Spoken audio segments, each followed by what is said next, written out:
శ్రీకా events. నేను మీ ఉదయశ్రీ తనికెళ్ళ. ముందుగా viewers అందరికీ శరన్నవరాత్రి శుభాకాంక్షలు. మా ఛానల్ను మీరు మొదటిసారిగా చూస్తున్నట్లయితే తప్పక సబ్స్క్రైబ్ చేసుకొని నోటిఫికేషన్స్ కొరకు బెల్ ఐకాన్ని ప్రెస్ చేయండి. ఈ వీడియోను స్కిప్ చేయకుండా పూర్తిగా చూసి అలాగే లైక్ చేసి మీ వాట్సాప్ మరియు ఫేస్బుక్ గ్రూప్లకు షేర్ చేయడం మర్చిపోకండి. మీ విలువైన కమెంట్స్ను క్రింది కమెంట్ బాక్స్లో పోస్ట్ చేస్తారని ఆశిస్తున్నాం. ఈరోజు మన టాపిక్ ఏంటో తెలుసా? సంగీతం. ఈ పదమే ఒక అద్భుతం. సంగీతం మన అందరిది, సంగీతం మన అందరికీ. సంగీతం అన్నది ఒక కళ. ఇది ప్రతి మనిషి యొక్క భావాలను ఎన్నో విధాలుగా ప్రేరేపిస్తుంది. విశ్వజనీనంగా మాట్లాడే శక్తి కేవలం సంగీతానికే ఉంది. విలియం షేక్స్పియర్ అన్నట్టు, when words fail music speaks. The earth has music for those who listen. విశ్వమంతా వ్యాపించి ఉన్న ఈ సంగీతం ప్రకృతిలో మిళితమై జీవన గమనంలో భాగమైపోయింది. మరి అటువంటి మన సంగీతాన్ని గురించి ఇప్పుడు అమ్మ మాటల్లో తెలుసుకుందామా? శ్రీకా సంస్కృతి సంప్రదాయం ఛానల్ వ్యూవర్స్కు మీ చంద్రరేఖ నమస్కారములు. ముందుగా ఉదయశ్రీ చెప్పినట్టు ఈరోజు మనం చెప్పుకోబోయే అంశం సంగీతం. మరి సంగీతం గురించి కొన్ని ముఖ్యమైన విషయాలను తెలుసుకుందాం. శిశుర్వేత్తి పశుర్వేత్తి వేత్తిగాన రసం పణిహి అన్నారు పెద్దలు. సంగీతానికి శిశువులు పశువులే కాదు, శ్రావ్యమైన సంగీతాన్ని పాములు కూడా ఆస్వాదిస్తాయి అనేది దీని అర్థం. సంగీతం ఇది ఒక మహాసముద్రం. అమృతం ఎంత తాగినా ఇంకా ఇంకా తాగాలని ఎలా అనిపిస్తుందో, చక్కని సంగీతం కూడా ఎంత విన్నా ఇంకా ఇంకా వినాలనిపిస్తుంది. రాతి యుగంలో రాయి రాయి ఢీ కొడితే వచ్చే టకటక శబ్దం, నీటిలో రాయి వేస్తే వచ్చే బుడుంగ్ శబ్దం, సెలయేటి గలగలలు, ఆకుల గరగరలు, పక్షుల కిలకిలారావాలు, పాపాయి ఏడుపులోని ఉంగాలలో సంగీతాన్ని గమనించారు. సంగీతం ఆది ప్రణవనాదం ఓంకారం నుండి ఉద్భవించింది. మనసును కదిలించి కరిగించే మహత్తరమైన శక్తి సంగీతానికి ఉంది. సంగీతం మనసును ఆహ్లాదింపజేయడమే కాక ఆనందం, ఆవేశం, విషాదం, సందర్భం ఏదైనా దానికి గళమిచ్చి బలమిచ్చేది సంగీతం. సృష్టిలో సంగీతం యొక్క స్థానం అద్వితీయమైనది. ఒక శబ్దాన్ని కాలంలో మేళవించి వినసొంపుగా మార్చే ఒక విలక్షణమైన ప్రక్రియే సంగీతం. శృతి, లయ, రాగం, తాళం, పల్లవి మొదలైనవి సంగీతం యొక్క ప్రాథమిక లక్షణాలు. ఆయా దేశ సంస్కృతిని బట్టి సంగీత లక్షణాలు మారుతుంటాయి. సంగీతాన్ని సాహిత్యంతో మేళవించి నాట్యం, నాటకం, లలిత కళలు, సినిమా మొదలైనవి దృశ్య కావ్యాలుగా మలచబడ్డాయి. మ్యూజిక్ అనే పదం గ్రీకు భాషలోని మ్యూజెస్ అనే పదం నుండి వచ్చింది. రాతి యుగం నుండి కంప్యూటర్ యుగం వరకు సంగీతం స్వేచ్ఛగా రాజ్యమేలుతోంది. సంగ్రహ చూడామణి, సంగీత రత్నాకరం, భరతుని నాట్యశాస్త్రం వంటి విలక్షణమైన గ్రంథాల్లో సంగీత శాస్త్రం నిర్దేశించబడింది. సంగీత లక్షణ గ్రంథాల్లో చెప్పినట్టు ఇది సామవేద సారం కాబట్టి దీనిని గాంధర్వం అన్నారు. ఇది దైవ భాష, అందుకనే ఇది గాంధర్వం. ఎంతో పుణ్యం చేసుకున్న వారికి కానీ సంగీతం అబ్బదట. వరుసగా 10 జన్మల్లో నిత్యాన్నదానం చేసిన వారికి, లేదా ప్రతి జన్మలోనూ శివుడికి అభిషేకం చేసిన వారికి, లేదా అమ్మ కడుపులో నుంచి జన్మించే సమయంలో పైన గంధర్వులు సంచరిస్తుంటే వారికి మాత్రమే సంగీతం అబ్బుతుందట. అందుకనే ఇన్ని కోట్ల జనాభాలో కొంతమంది మాత్రమే సంగీతం నేర్చుకోగలుగుతారు. సంగీతంతో చిన్నారుల్లో భాషా పరిజ్ఞానాన్ని పెంపొందించవచ్చు. సంగీతం నేర్చుకున్న వారిలో భాషపై పట్టు ఉంటుంది. ఉచ్చారణ దోషం లేకుండా అచ్చులు, హల్లులు వీరు సులభంగా పలుకగలుగుతారు. అంతేకాదు, జ్ఞాపక శక్తికి సంగీతం దివ్య ఔషధంలా పనిచేస్తుంది. ప్రకృతిలోని జంతువుల, పక్షుల స్వరాలను నిశితంగా పరిశీలించి అనువదించడం ద్వారా స్వరాలు ఏర్పడ్డాయని గ్రంథాలు చెబుతున్నాయి. వాడుకలో గల పలు రాగాలకు జంతువుల, పక్షుల పాటలే ప్రేరణ అని చెబుతారు. పాట అనగానే మనకు గుర్తొచ్చేదేమిటి? కోయిలమ్మ కదా. 980 రకాల పక్షులు ఎంతో కమనీయంగా పాడతాయని పరిశోధనల్లో తేలింది. హంసధ్వని, కోకిల ధ్వని, గరుడధ్వని, హంసానంది, రిషభప్రియ, గోప్రియ, భైరవ రాగాలు దీనికి ఉదాహరణ. మన వేదాలన్నీ గేయ స్వరూపాలే. వైదిక యజ్ఞాల్లో, ఋగ్వేద, సామవేద మంత్రాల్లో ఉచ్చరించబడే కొన్ని స్వరాలు భారతీయ శాస్త్రీయ సంగీతానికి పునాది వంటివని తెలుస్తోంది. ప్రాచీన గ్రంథాలైన భరతుని నాట్యశాస్త్రం, శిలప్పధికారం మొదలైన వాటిలో కర్ణాటక సంగీతానికి స్వర, రాగ, తాళములే ఆధారాలని చెప్పబడింది. రామాయణ మహాభారతాల్లోనూ సంగీతం గురించి ప్రస్తావించబడింది. క్రీస్తు శకం 12వ శతాబ్దం వరకు భారతదేశమంతా ఒకే రకమైన సాంప్రదాయ సంగీతం ప్రాచుర్యంలో ఉండగా 14వ శతాబ్దం వచ్చేసరికి అది కర్ణాటక సంగీతం, హిందుస్థానీ సంగీతం అని రెండుగా విడిపోయింది. దక్షిణ భారతదేశంలో కర్ణాటక సంగీతం, ఉత్తర భారతదేశంలో హిందుస్థానీ సంగీతం వాడుకలో ఉన్నాయి. 18వ శతాబ్దం నుంచి మైసూరు మరియు ట్రావెంకూర్ రాజులు సంగీతాన్ని ఆదరించి పోషించారు. వీరు సంగీత పోషకులే కాదు, సంగీత వాయిద్యాల్లో నిష్ణాతులు కూడా.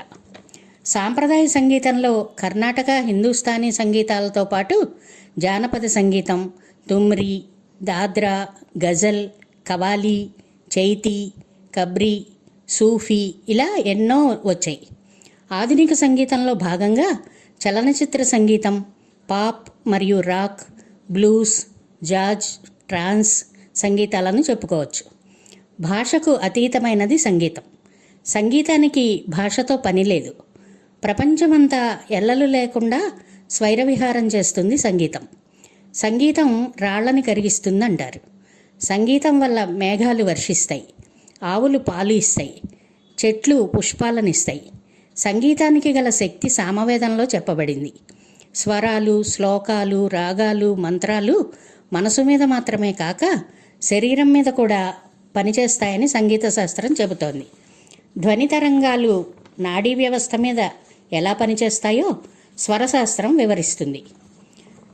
సంగీతం ద్వారా ముక్తిని సాధించవచ్చని సంగీత త్రిమూర్తులైన త్యాగరాజు, ముత్తుస్వామి దీక్షితులు, శ్యామశాస్త్రి ప్రబోధించారు.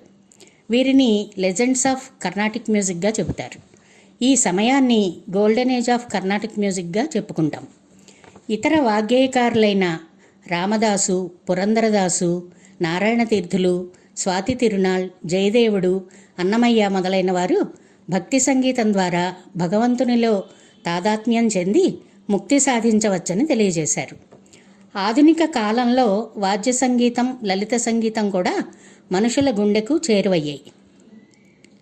ఆహ్లాదకరమైన సంగీతం వింటూ కాసేపు సేద తీరితే మనసు తేలికపడడం ఖాయం. సంగీతానికి స్పందించని మనుషులుండరు, అసలు జీవులే ఉండవు. మనస్సుకు తగిలిన గాయాలను సంగీతం మాన్పగలదు. అనేక రకాల జబ్బులు మ్యూజిక్ థెరపీతో నయం చేయవచ్చు.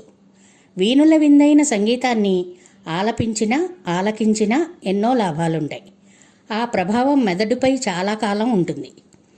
మధ్యయుగంలో రాగ సంగీతం, వాద్యగానం ప్రజాదరణ పొందితే తర్వాతి కాలంలో అరబ్బీ, పార్సీ, ఇరానీ, కవాలి సంగీతం మన దేశంలోనికి వచ్చి నేటి సినిమాలోనూ సమాజంలోనూ కూడా విడదీయలేని భాగమైపోయింది. ఆ కాలంలో హిందుస్థానీ రాగరాగిణీలు, ముఖ్యంగా భైరవి రాగం జనరంజకంగా ప్రజాదరణ పొందాయి.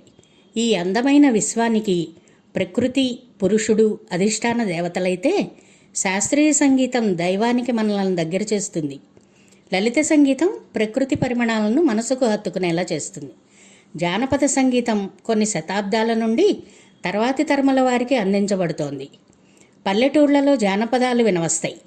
శాస్త్రీయ సంగీతంలోని ఆనంద భైరవి వంటి రాగాలు కొన్ని జానపద సంగీతం నుండి వచ్చినవే.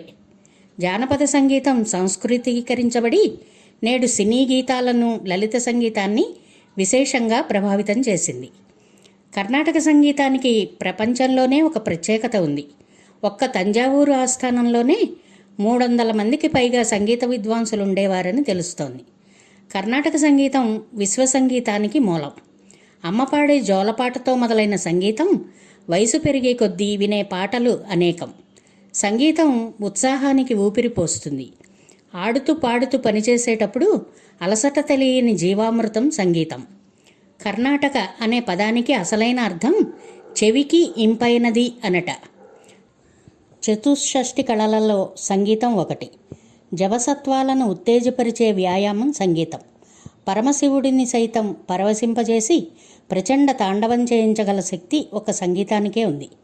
సంగీత త్రిమూర్తుల సంగీతం, వీరి రచనలు ఒకరిది ద్రాక్షాపాకం, ఇంకొకరిది కదలీపాకం, మరొకరిది నారికేళ పాకంలా ఉంటాయని ప్రతీతి. ఇంత గొప్పతనం ఉంది కాబట్టే భారతీయ శాస్త్రీయ సంగీతం ప్రపంచ సంగీతానికే తలమానికంగా నిలబడింది. భారతీయ సంగీతం ప్రపంచానికే దిక్సూచి. మరే దేశపు సంగీతానికి లేని ప్రత్యేకత మనకున్న రాగవల్లరి. రాగం స్వరాల సమూహం, రాగాలనంతం. వర్ధమాన కళాకారులు, నేటి సంగీత విద్వాంసులు ఎంతో కృషి చేసి కీర్తించబడుతున్నారు. ప్రపంచవ్యాప్తంగా నేటి సంగీత కళాకారులు, విద్వాంసులు భారతదేశంలోనే కాక ఇతర దేశాల్లో కూడా సంగీత కచేరీలను చేస్తూ శాస్త్రీయ సంగీతాన్ని దేశం నలుమూలలకు వ్యాపింపజేస్తున్నారు. ఆరాధనోత్సవాలు, కచేరీల ద్వారా మన సంగీతం అంతర్జాతీయ కీర్తిని సంపాదించడమే కాక నేడు పాశ్చాత్యులు కూడా మన భారతీయ సంగీతాన్ని నేర్చుకోవడానికి ఉత్సాహం చూపిస్తున్నారు అంటే మన సంగీతానికి ఉన్న గొప్పతనం ఏమిటో తెలుస్తుంది. ప్రతి సంవత్సరం జూన్ 21వ తేదీని మనం ప్రపంచ సంగీత దినోత్సవంగా జరుపుకుంటున్నాం. ఇక అలాగే సినీ సంగీతానికి కూడా ఎంతోమంది రచయితలు, సంగీత దర్శకులు వీణుల విందైన పాటలను అందిస్తున్నారు. సినీ సంగీతానికి శాస్త్రీయ సంగీతాన్ని జోడించి మధురంగా ఆలపించేవారు ఎందరో ఉన్నారు. మంచి సాహిత్యానికి గొప్ప సంగీతం సమకూర్చడం ఒక కళ. ఇటువంటి గొప్ప సాహితీవేత్తలు, సంగీత దర్శకులు కూడా నేటి సినీ సామ్రాజ్యంలో ఉన్నారు. సంగీతం ఒక మహత్తర ప్రవాహం, ప్రతి మదిని దోచే మహామనోహర తరంగం. సంగీతంలో రకాలు, రచనలు, వాగ్గేయకారుల చరిత్రలు, వాయిద్యాలు, రాగాలు, స్వరాలు ఇలా లోతుగా చెప్పుకోవాలంటే చాలా సమయం పడుతుంది. ఇప్పుడు ముఖ్యంగా సంగీతం గురించి కొన్ని ముఖ్య విషయాలను మాత్రమే తెలుసుకున్నాం కదా. మరిన్ని మంచి వీడియోలతో మళ్ళీ మీ ముందుకు వస్తాం. సంగీతం గురించి కొన్ని ముఖ్యమైన విషయాలను అమ్మ మాటల్లో తెలుసుకున్నారు కదా. మరిన్ని మంచి వీడియోలతో మళ్ళీ మీ ముందుకు వస్తాం. ఈ వీడియోని లైక్ చేసి షేర్ అండ్ సబ్స్క్రైబ్ చేస్తారని ఆశిస్తూ, సర్వే జనా సుఖినో భవంతు. శుభమస్తు.